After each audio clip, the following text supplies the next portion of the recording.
Om Hari Om. Om Om Om Om Sahana Vavatu Sahanau Bhunaktu Saha Viryam Karavavahai Tejasvinavadhitamastu ma vidvi Shavahai. Om Shanti Shanti Shanti. Om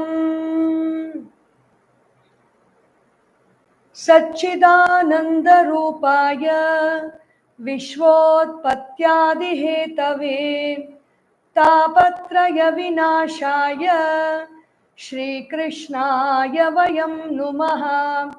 Vasudeva Sutam Devam Kamshachanuramardhanam Devaki Paramanandam Krishnam Vande Jagadgurum.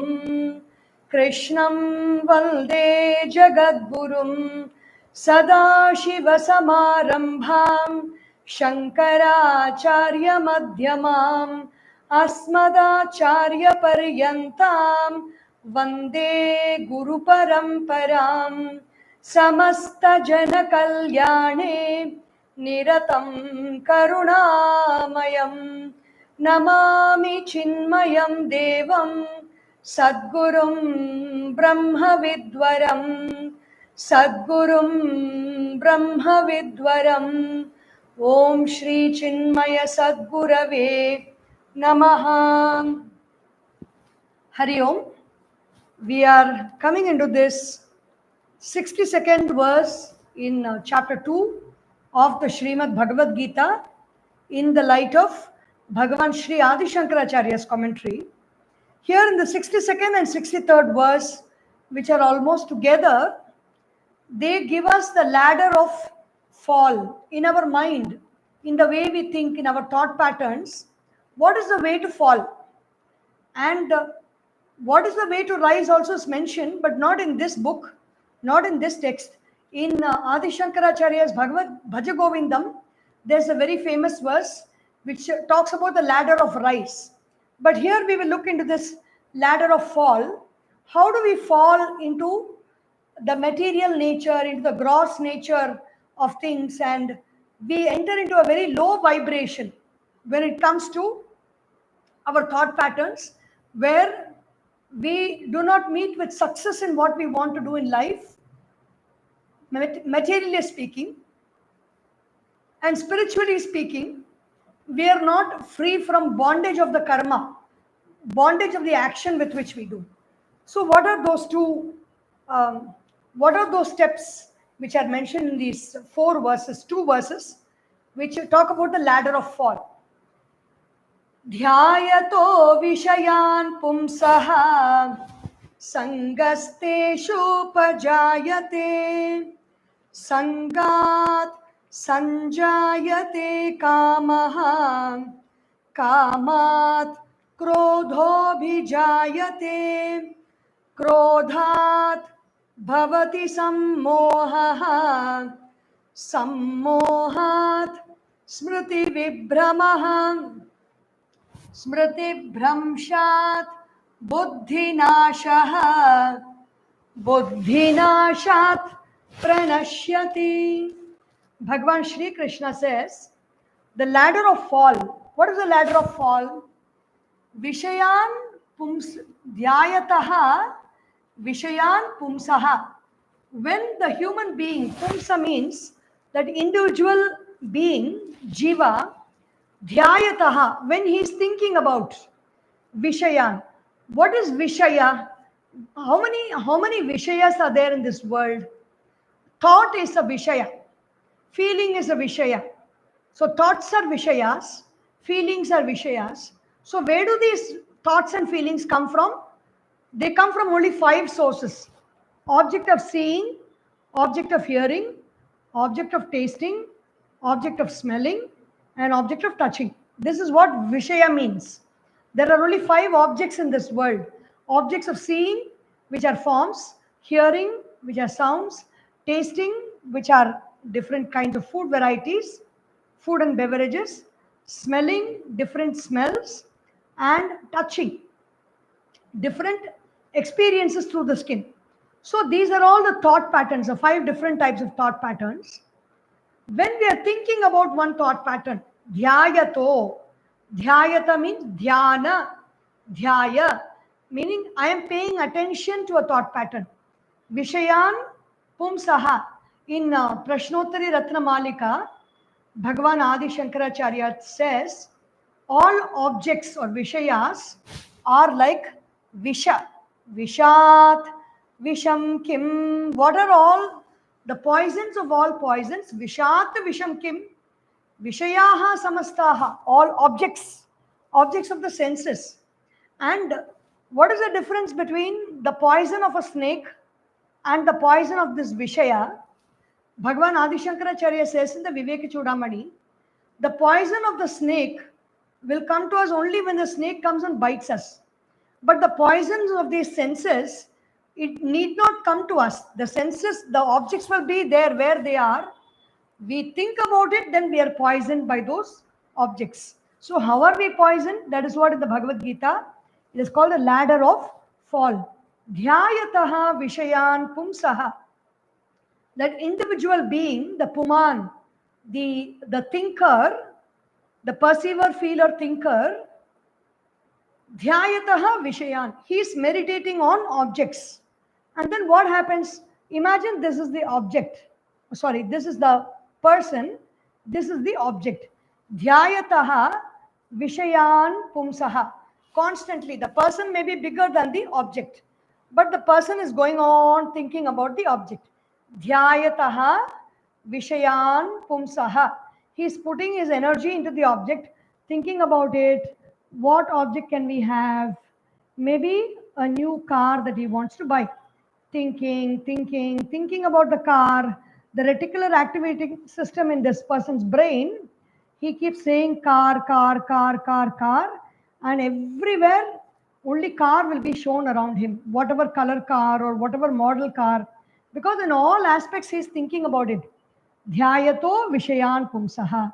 Then what happens? Sangasteshu upajayate. There is electricity. There is electricity going out from thoughts. Thoughts basically are nothing but an electric field. And our feelings are magnetic field. Electromagnetic field, thoughts and feelings together.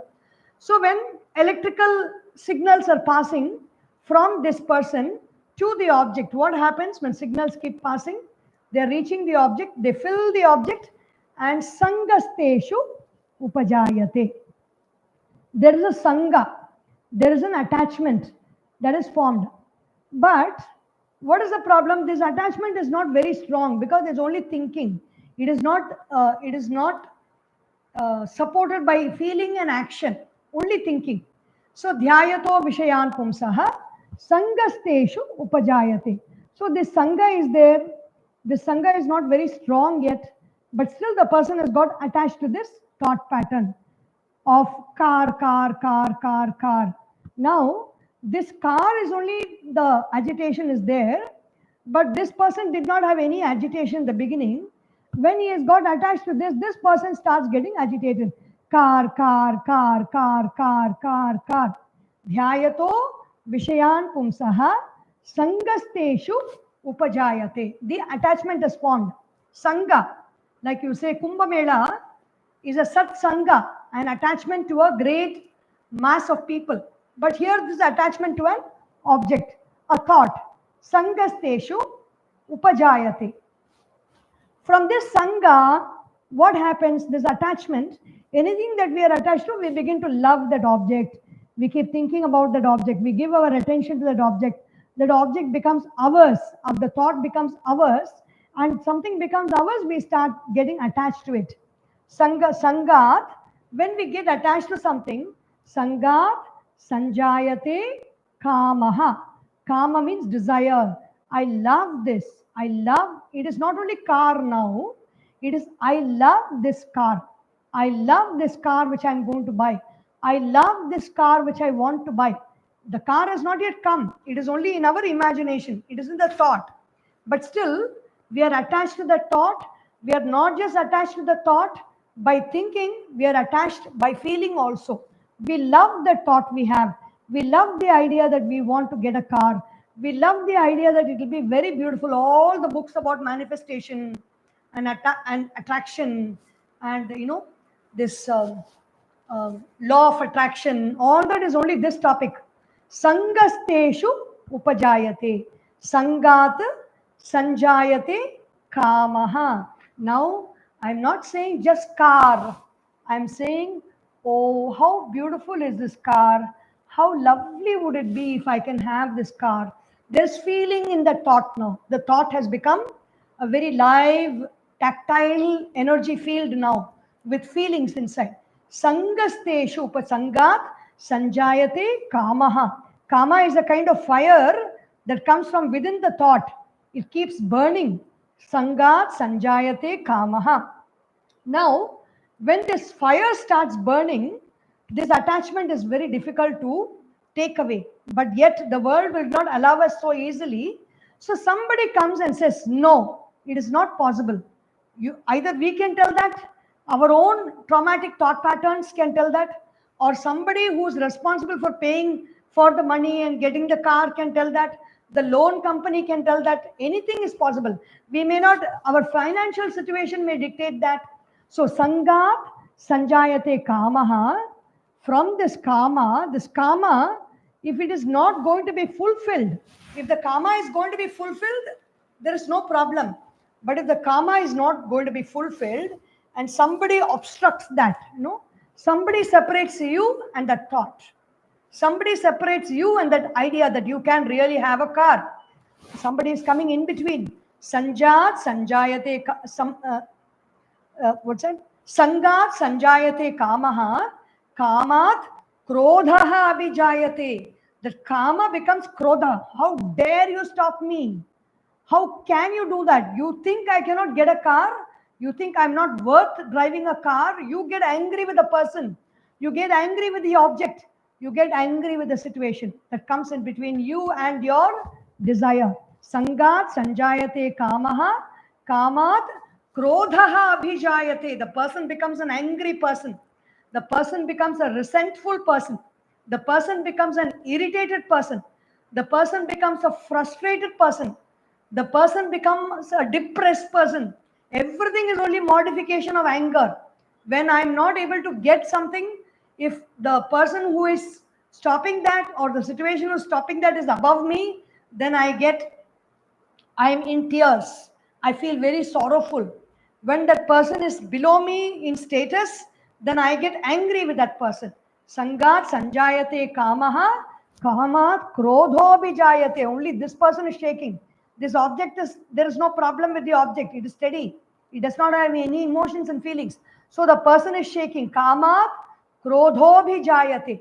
But still he is holding on to that thought. He is trying to hold on to that thought. Push, pull, attachment, repulsion, or separation. Everything is happening. So it is a mess now. Kamat krodho bijayate. Then krodhat bhavati. Even this attachment is not gone. But the kama, the krodha is there because of the kama is not fulfilled. Krodhat bhavati sam mohaha. When moha happens, this person goes inside the object. The object takes control of the person. The person is no longer independent and thinking very clearly. He has got enmeshed and he has got trapped inside that object. Now he is thinking from inside the object. He is not thinking from outside the object. I want car, I want car. How much ever we think from inside the object, we will not be able to manifest it in our life because we don't have the clarity, we don't have the strength, we don't have the wherewithal, we don't have the means or knowledge by which we can attain this object when we get entrapped in this object. So sangat sanjayate kamaha, kamat krodho bijayate, krodhat bhavati sam mohaha. Moha means delusion. What is a delusion? I am this body. I am this person who wants to, I am thinking as a body. I am thinking of myself not as a thought, or I'm thinking of myself not as a subtle body with feelings and emotions, but I am thinking as the body. I am going to get the car. I will buy it. Somehow I will make it. How much ever we do, if we are not relaxed in the body, we will just get miserable and we'll get frustrated. Moha krodhat bhavati sammoha. Complete delusion will be there, not little bit of delusion which somebody can. So that is the case where, you know, you see people who are desperate for a mobile phone, who are desperate to buy some car, who are desperate to buy a house, or desperate to buy a sari, or desperate to buy an expensive dress, or desperate to buy some play equipment or gym equipment or whatever it may be. When the desperation is there, they lose their cool, they lose their power of thinking, and they become very crazy. Sammohat smriti vibhramaha, my ability to think clearly, the